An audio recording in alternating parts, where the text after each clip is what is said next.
apakah kemudian tim peneliti Ba'alawi ini menyatakan bahwa memang tidak ada kitab sezaman yang berbicara soal ini Ubaidillah? Itu nanti akan dibahas. Baik, tapi itu akan membahas ketika bicara klaim bahwasanya terputus 550 tahun. Baik. Tapi yang jelas boleh tidak saya kemudian tanya, ya, ada tidaknya? Jadi pengakuan bahwa ada tidak kitab sezaman yang berbicara soal itu? Akan dibahas nanti. Akan dibahas. Akan diuraikan. Ya. Baik. Tapi yang jelas yang ingin kami tegaskan, syarat kitab sezaman untuk mutlak absah nasab itu tidak dibenarkan. Ini harus dipahami oleh sahabat-sahabat sekalian ya, bahwa memang pertama ada syarat syuhrah wal istifadhah yang ini dikuatkan oleh tadi tim peneliti dan banyak sekali dari data-data yang dilakukan oleh disampaikan oleh saudara Hanif. Nanti syuhrah wal istifadhah ini akan terus dikuatkan. Selanjutnya begini, saudara Hanif, saya ingin bertanya dan mungkin menjadi sebuah penguat. Ya. Saudara Imaduddin Hasan mengatakan bahwa ketika ada yang inkar, maka itu tidak syuhrah. Ya. Nah itu nanti mungkin mudah-mudahan bisa diperkuat. Itu oleh baik, baik. Terima kasih. Dan tadi saudara saudara Hanif juga menyatakan bahwa ada perbedaan antara diksi turuk dan diksi syurut, ya, yang ini kemudian disamakan oleh Kiai Imaduddin Hasan. Betul. Baik, terima kasih. Insya Allah kita akan mulai lagi dengan pembahasan selanjutnya dan kita akan perkuat narasi argumentasi yang tadi sudah disampaikan, dan insya Allah mudah-mudahan sekali lagi ini untuk islah. Diskusi ini saya agak mereview sedikit. Tadi disampaikan oleh saudara Hanif Al-Attas mengenai syarat atau turuk-turuk daripada itsbat nasab yang disebutkan, dan sudah banyak data material yang disebutkan, dan ini menjadi sebuah hal yang penting karena kemudian data material inilah nanti yang bisa dikonfrontasi. Maka kalau dari pihak Kiai Imaduddin sendiri ini tidak hadir, sebenarnya sangat disayangkan sekali. Saya sangat menyayangkan sekali karena data material yang dibutuhkan itu harus dibantah dari apa yang disampaikan sama saudara Hanif Al-Attas. Tadi disampaikan lagi-lagi bahwa syarat dan turuk syuhrah istifadhah menjadi sebuah hal yang penting dalam isbat nasab, dan itu yang harus kemudian digugat dari kubu Kiai Imaduddin Hasan Usman sendiri.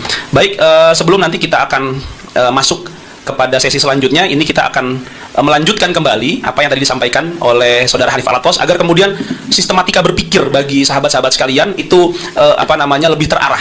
Jadi membangun fondasi dulu, ini yang kemudian ingin kita bahas, lalu biar nanti beberapa masalah-masalah terkait itu bisa lebih mudah dipahaminya. Dan sekali lagi, diskusi kali ini kita tidak membahas soal-soal yang terkait dengan isu sosial kehabaiban.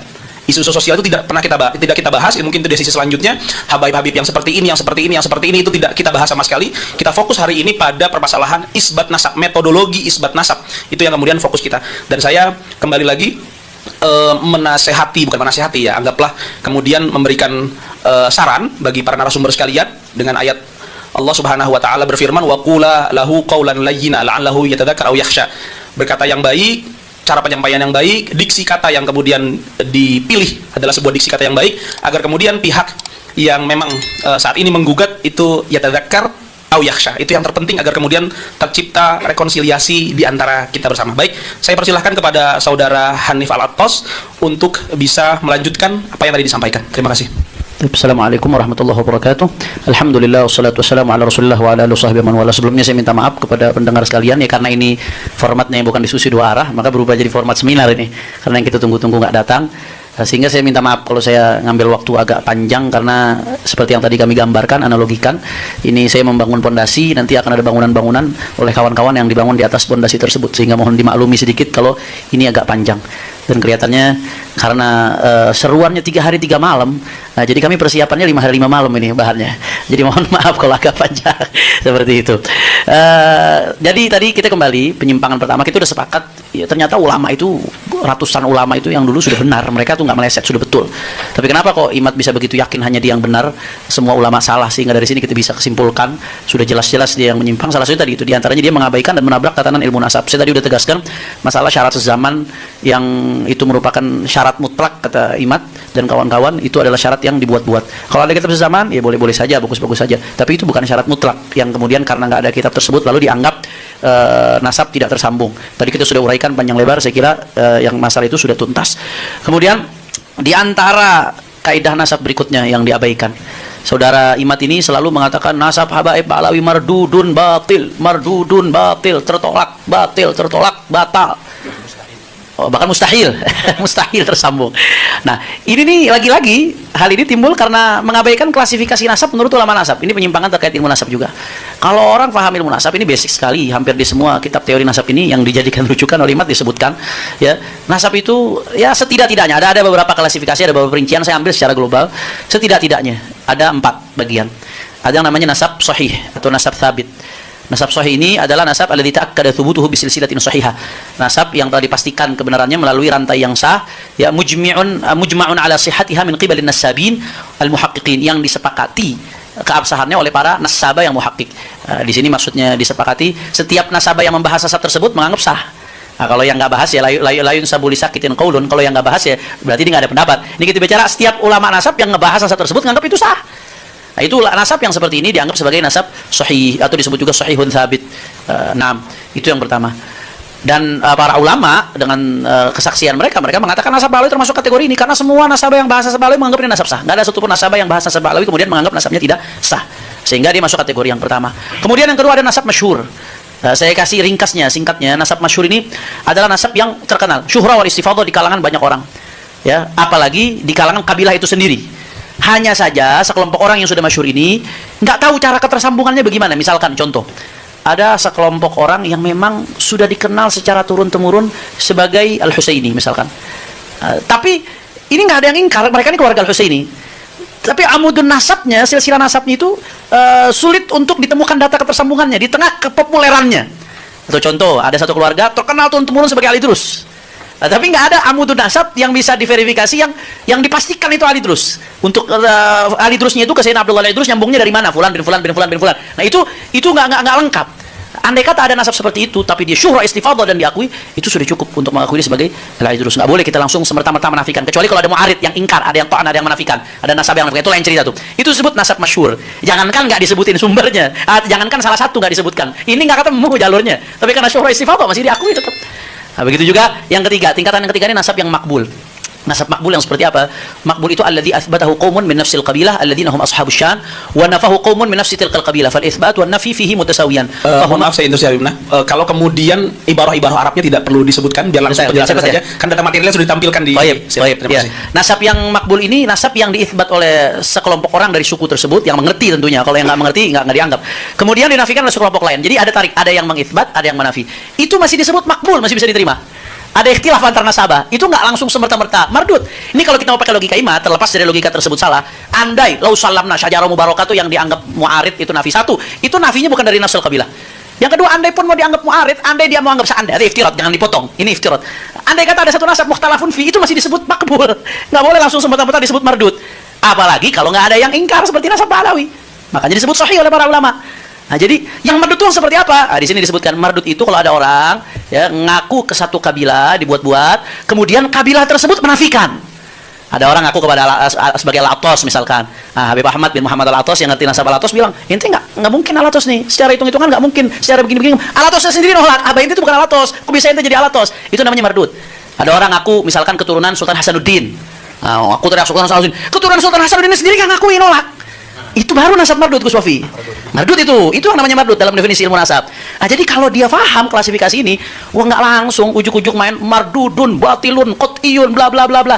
Padahal ini dasar sekali dalam ilmu nasab. Ini salah satu hal fatal yang diabaikan oleh imam. Jadi terlepas dari nasab Balawi itu sahih diakui oleh para ulama masuk tingkatan yang sahih, tapi andai kata pun dia ngikuti klasifikasi ini, kalau dia mau ngotot terhadap pendapatnya bahwasanya syajarah mubarakah itu mengandung nafi, itu tetap nggak sampai pada kategori mardut, nggak sampai pada kategori batil. Tapi pada faktanya para ulama mengatakan nasab Balawi sahih karena semua nasabah yang nyinggung Balawi semuanya menyatakan sahih.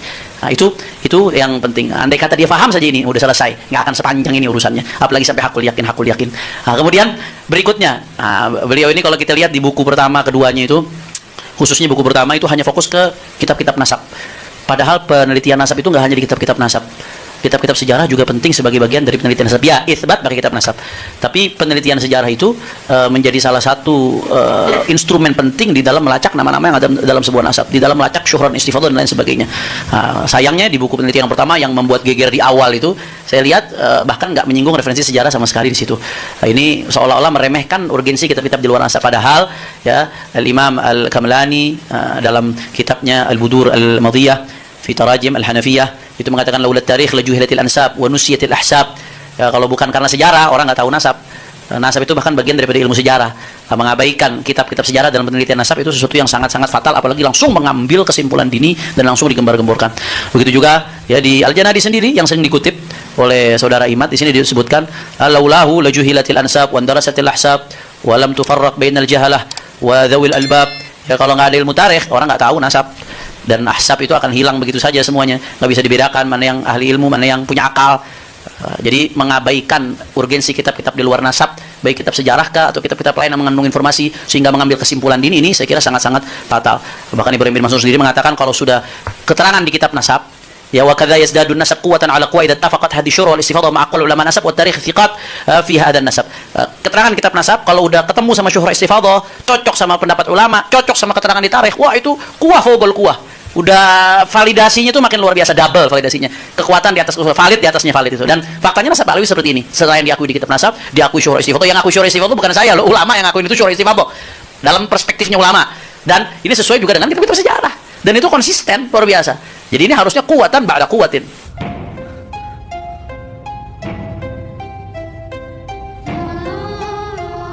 Assalamualaikum warahmatullahi wabarakatuh. Alhamdulillah rabbil alamin.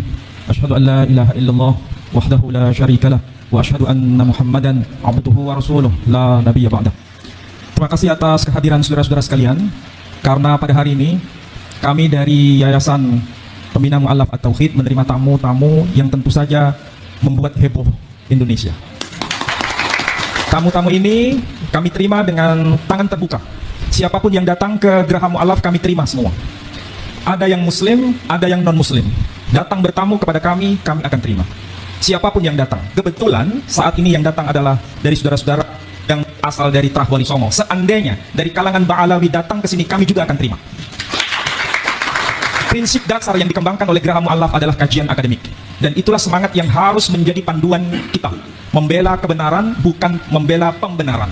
Dan dalam konteks ini, alhamdulillah ada datang Tubagus Mogi yang ada di sebelah kanan saya, kemudian Sayyid Tengku Mudakari, kemudian beliau yang baru saja berbicara kepada kita dengan berbagai data-data terbaru yang tentu saja itu menjadi renungan kita bersama, yakni beliau yang dikenal dengan nama Kiai Haji Imaduddin bin Usman Al-Bantani.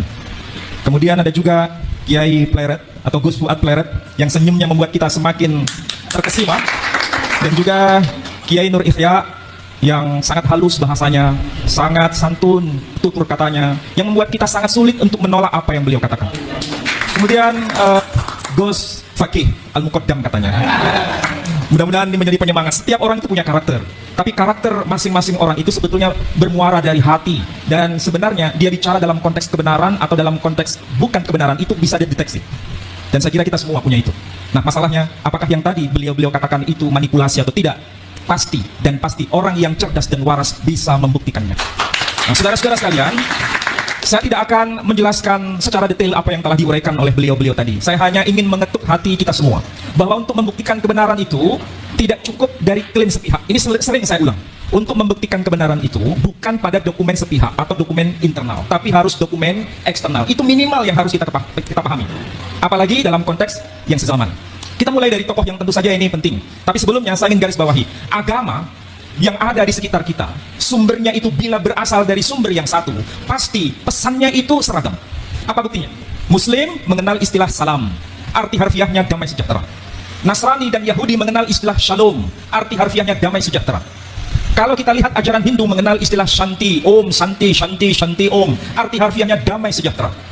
Buddha kita kenal dengan istilah shadu, shadu, shadu, arti harfiahnya damai sejahtera. Agama Konghucu dan Tao berbahasa Mandarin mengenal istilah shancai, shancai, shancai, arti harfiahnya damai sejahtera. Jangan diplesetkan jadi shincang ya. Shancai. Coba perhatikan itu dengan perenungan yang dalam. Mengapa muncul istilah salam, shalom, santi, sadu, shancai? Membuktikan bahwa sumber agama itu merujuk pada zat yang mutlak yang satu itu dalam bahasa yang berbeda. Tapi simbolnya jelas. Di situ kalau pakai bahasa anak milenial sekarang pakai simbol huruf S supaya gampang dipahami. Ini menandakan kalau sebuah agama, sebuah ajaran menyimpang dari ajaran yang menebarkan damai sejahtera, patut dicurigai apa itu sebenarnya yang diajarkan. Jadi semangat agama ke sana sebenarnya. Nah, dari sisi ini kita mulai lihat tokoh yang sering kita kenal. Kita mulai dari Al-Quran saja sebagai bukti internal. Karena kita Muslim pasti nahnu abna'ud dalil. Kita ini putra-putra orang berdasar pada dalil. Apa yang dikatakan Quran? Ibrahim berkata, dan itu ditegaskan dalam Al-Quran. Alhamdulillahilladzi wahabali 'alal kibari Ismaila wa Ishaqa inna rabbi lasami'ud du'a. Segala puji bagi Allah yang menganugerahkan kepadaku di masa tua yakni Ismail dan Ishak. Ini tercantum di surah Ibrahim. Perhatikan tuh baik-baik. Bukan bermaksud saya menggurui beliau, tapi ini coba kita resapi maknanya. Kenapa tercantum di surah Ibrahim menjelaskan Ismail dan Ishak? Ini dikuatkan dengan bukti eksternal. Sekali lagi, siapapun yang berhujjah hanya berdasarkan bukti internal cukup berlaku bagi kelompoknya sendiri. Tidak perlu memaksa kelompok lain. Tapi kalau ingin diakui sebagai hujjah yang kuat, maka hadirkan bukti eksternal itu. Bagaimana bisa dibuktikan data eksternal? Sebagaimana yang disampaikan dalam Quran, kita bisa lihat dari Alkitab atau Bible, atau orang Yahudi menyebutnya kitab Tanakh, dari kata Torah, Nevi'im, Bekhatuvim. Dalam kitab itu disebutkan, tentu bukan dalam bahasa Arab, disebutkan apa? Bnei Avraham, Yitzhak, wa Ismail. Anak-anak Ibrahim ialah Ishak dan Ismail. Ini sudah menjadi bukti. Ada bukti eksternal. Maka bagaimanapun caranya, kebenaran itu semakin terungkap bahwa ini bukan tokoh fiktif Ibrahim itu, karena ada bukti eksternal. Nama Ibrahim asalnya dari kata Abram. Jadi nama aslinya itu Abram. Abram ben Terah ben Nahor. Kemudian berubah namanya menjadi Abraham. Quran sendiri boleh membaca dengan nama Ibrahim. Makanya salah satu qiraah sab'ah ayat yang berbunyi Bismillahirrahmanirrahim. Wa idh yarfa'u Ibrahimul qawa'ida minal baiti wa Ismail Rabbana taqabbal minna innaka antas sami'ul alim. Jadi boleh dibaca Ibrahim, boleh dibaca Ibrahim. Ini kalau kita kaji dari sisi linguistik, dirosah lisaniyah atau kajian kebahasaan. Dari Abraham menjadi Ibrahim itu ada lompatan. Maka supaya tidak melompat, perlu mediator, bahasa yang menjadi pengantar dari perubahan bahasa Arab ke bahasa Ibraninya atau sebaliknya. Dari Ibrahim ke Abraham, kita ketemukan nama Ibrahim. Logikanya dari Abraham, dari kata Ibrahim dan menjadi kata Ibrahim, ini pasti merujuk pada tokoh yang sama. Dan nama Abraham sekali lagi dari kata Abram. Kata Abram ini juga ditemukan dalam kitab saudara kita yang lebih tua. Apa itu? Agama Hindu. Kitab apa itu? Kitab Bhaviswa Purana. Disebutkan nama Abiram, putra Terahan, putra Nahoran. Sementara dalam kitab-kitab klasik Islam disebutkan Ibrahim bin Tarih bin Nahur. Dari tradisi Yahudi, kitab Talmud ataupun Alkitab atau disebut Bible menyebutkan Abraham bin Terah bin Nahor. Jadi disebut nama Abiram, Abram, Ibrahim, Abraham, tokohnya bukan tokoh fiktif. Karena apa? Ada data-data yang lengkap, bukan sekedar data internal tapi data eksternal. Ada data yang lebih senior, ada data yang lebih terakhir. Semuanya itu kalau dikumpulkan merujuk pada fakta, bukan fiksi. Ini cara kita berpikir waras dan sehat. Kecuali kalau berpikir yang tidak waras, hanya klaim sepihak. Jadi siapapun yang mau jujur mengakui kebenaran pasti tidak bisa menolak apa yang saya katakan ini. Apalagi kalau dihubungkan dengan tradisi yang lebih luas lagi. Tadi sudah disinggung, misalnya, apa betul Bani Jawi itu ada kaitan dengan Ismail, ada kaitan dengan Ibrahim. Ternyata data ini juga dikenal dalam historiografi Nusantara sendiri. Tokoh Aji Saka itu bukan hanya diakui di kalangan orang Jawa. Orang Sunda juga mengenal itu, Aji Saka. Kalau di Jawa menyebutnya Aji Soko. Di Madura juga mengenal itu, nama tokoh itu. Dan kalau yang manuskrip yang Jawa menyebutkan bahwa orang Jawa itu dikenal dengan sebutan Bani Jawi, tapi dalam makna sempit, bukan dalam makna lebih luas. Dan disebutkan wayahipun Nabi Ismail.